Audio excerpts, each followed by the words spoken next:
Para sa dugang nga mga balita sa Negros kag Panay mangin ta si Adrian Prietos. Adrian?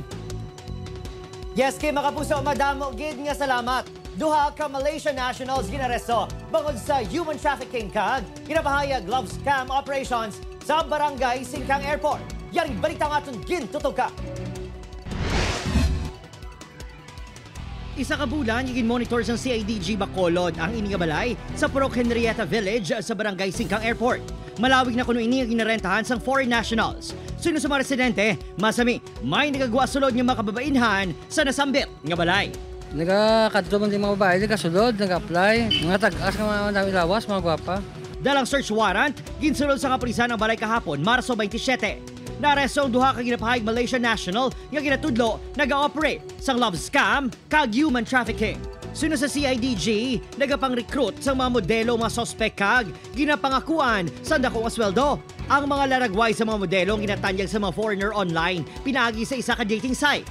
Nagapang-recruit man kuno ang mga inisang agents agod magpangay isang kwarta sa mga foreigner nga nagapangita sang partner. Kapinapulo ka modelo kang agents ang rescue sa operasyon. We are thinking about 100 plus agents.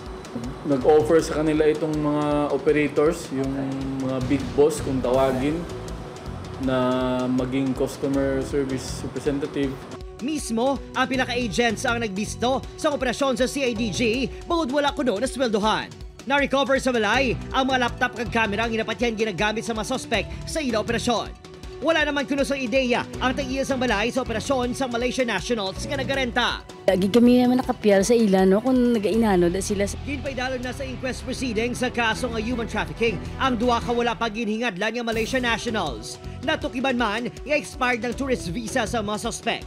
Gitingwa sa news team nga makuhaan sang bahay ng mga suspect apang wala gid panagutan sang CIDG. Opod, Kiril Casillo, Adrian Prietos, 1 Western Visayas.